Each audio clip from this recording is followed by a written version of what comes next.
Film एउटा farm हाउसबाट सुरु हुन्छ जहाँ एउटा परिवार बिदा बिताउन आएको छ। हरेक वर्ष जस्तै यस वर्ष पनि तिनीहरू आफ्नो घरबाट यो फार्म हाउसमा आएका थिए, जहाँ तिनीहरू आफ्नो परिवार र साथीहरूसँग बिदा बिताउन र पार्टी गर्न जाँदै थिए। साइमनको परिवारमा उनकी श्रीमती सहित 3 छोरा, 2 जुम्लिया र 1 जेठो छोरा थिए। साइमनकी श्रीमती तयारीमा व्यस्त थिइन्। जब ढोकाको घन्टी बज्यो उनकी बहिनी आफ्नो श्रीमान र छोरी सहित आइपुगिन्। केही समयमै उनीहरूका अन्य साथीहरू र अन्तिम साथी जेम्स र उनकी श्रीमती सोफी पनि आइपुगे। यी मानिसहरूले सोफीलाई धेरै मन पराएनन् किनभने उनी गरिब पृष्ठभूमिबाट थिइन् र तिनीहरू सबै धनी र राम्रो पदमा थिए। उनीहरूको ठुलो घेरा पनि थियो जहाँ उनीहरूका साई साथीहरू थिए। उनीहरूको घरमा आएकी सानी केटी धेरै अनौठो थिइन्। उनले जे भने पनि उनले त्यो गरिरहेकी थिइन्। अहिले पनि उनले पुडिङ मागेकी थिइन् जुन उनीहरूले बनाएका थिएनन्। त्यसैले अब केटीको बुवा र साइमन पुडिङ लिन बाहिर जान्छन्। यो सामान्य पार्टी थिएन। समय बित्दै जाँदा यो स्पष्ट हुन्छ कि बच्चाहरूले जे चाहन्थे, जे दुर्व्यवहार गरिरहेका थिए र यो सबै उनीहरूका आमा बुवाले अनुमति दिएका थिए। यहाँ जब साइमन र बच्चाको बुवा हलुवा दिएर घर आउँछन्, हामीलाई थाहा हुन्छ कि उनीहरूले हलुवा किनेका थिएनन् तर चोरेका थिए। उनीहरूको घरमा पिउने पानी पनि थिएन, जसको लागि उनीहरूको कुनै व्यवस्था पनि गरेका थिएनन्। रात परिसकेको थियो, बेलुकाको खानाको समय भएको थियो। उनीहरूले क्रिसमस पार्टी जस्तै डिनर टेबल सजाएका थिए, तर सबैभन्दा अनौठो कुरो के थियो भने उनीहरूसँग धेरै खाना थिएन।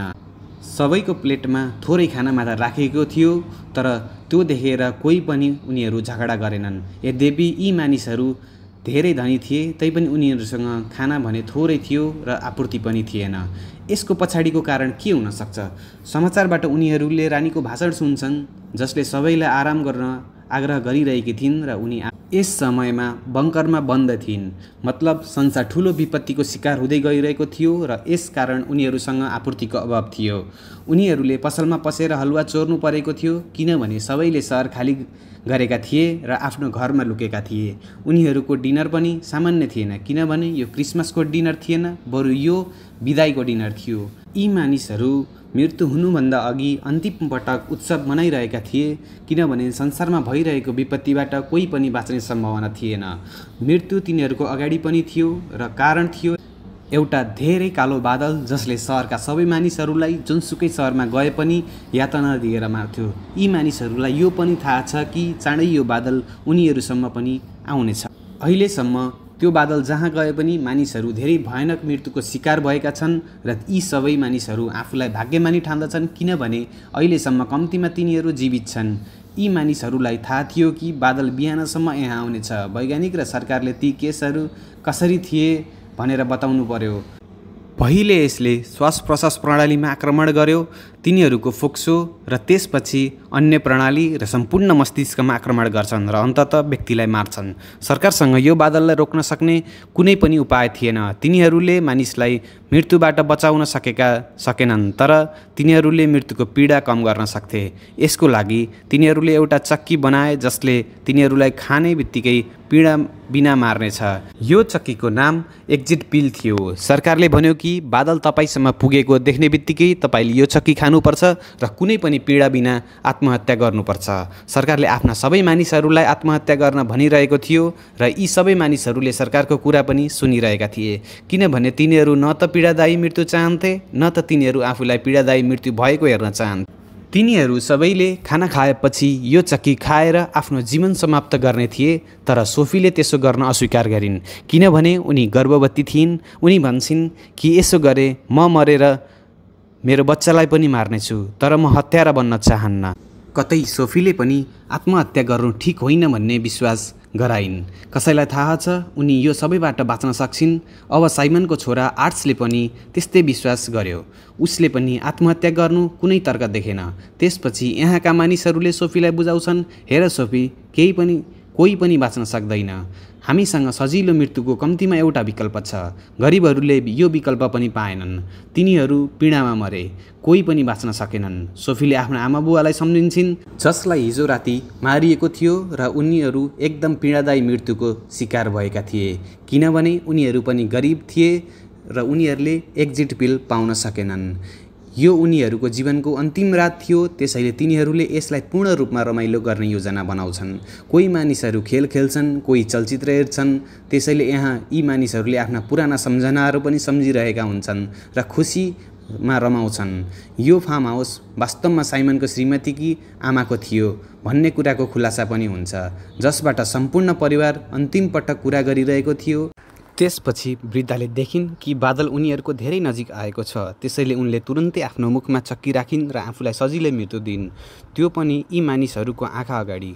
अब आर्टले बुझ्न सकिनन् कि सरकारले उनीहरूलाई मार्ने योजना बनाइरहेको छ। जब उनले आफ्नो बुवालाई सरकारले हामीलाई के विकल्प दिइरहेको छ भनेर सोधिन्, उनका बुवाले बताउँछन् कि उनले अन्य देशहरूको नतिजा देखेका छन् जहाँ कोही पनि बाँचेनन्, सबैजना भए मृत्युको शिकार भए।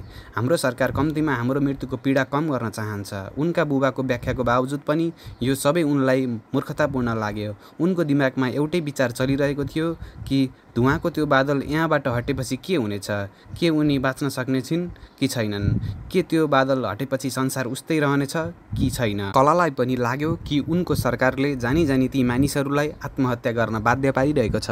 कहिल्यै पनि भएको छैन कि संसारका 100% मानिसहरू कुनै पनि विपत्तिबाट मर्छन्। केही मानिसहरू बाँच्नेछन्, तर केही ठुला अधिकारीहरूले जानी जानी यो गरिरहेका छन् ताकि विश्वको जनसङ्ख्या स्वत घटोस्। यो पनि हुनसक्छ कि त्यो ग्यासको सम्पर्कमा आएपछि बाँचेका मानिसहरू जोम्बीमा परिणत हुन थाल्छन् र सरकारले जोम्बीहरूको विनाश रोक्न सबैलाई आत्महत्या गर्न बाध्य पारिरहेको छ। उनी सोध्छन्, यदि मैले त्यो चक्की खाइनँ र ग्यास निभेपछि म जोम्बी बने भने मेरो जीवन कस्तो हुनेछ। यहाँ उसले आफ्नी आमासँग यसबारे कुरा गर्दैन किनभने उनकी आमा स्तब्ध थिइन्। उनले भर्खरै आर्टकी हजुरआमा अर्थात् उनकी आमालाई एक्लै मरिरहेको देखेकी थिइन्। आर्ट अब सोफी कहाँ जान्छ र यो चक्कीको बारेमा कुरा गर्छ किनभने उसलाई थाहा छ कि यी सबै ठुलाहरूका कारण सोफीको मन परिवर्तन भएको छ। सोफीले उसलाई यो पनि भन्छ कि म पनि चक्की खाने छैन। यो देखेर आर्ट अझ अलमल्ल पर्छ र उसले यो चक्की खाएर आत्महत्या नगर्ने आफ्नो निर्णय दृढ बनाउँछ।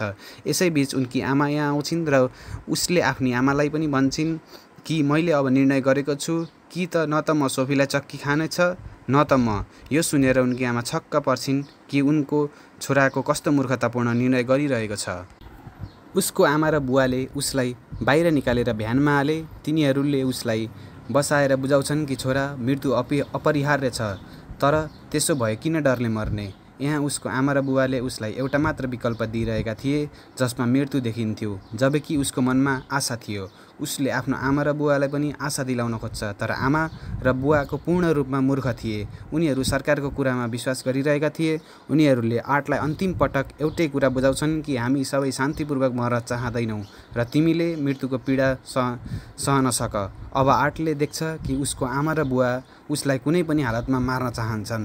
ऊ त्यहाँबाट भाग्छ र त्यही समयमा उसको आमा र बुवा देख्छन् कि अब त्यो बादल उनीहरूको नजिक आउन लागिसकेको थियो। जब आर्ट यहाँबाट भाग्छ, ऊ एउटा कारमा पुग्छ। उसले त्यहाँ देख्छ कि सम्पूर्ण परिवारले निकासको पिल खाएर आत्महत्या गरेको थियो, तर त्यो कारमा नै एउटा सानो बच्चा अझै जीवित थियो।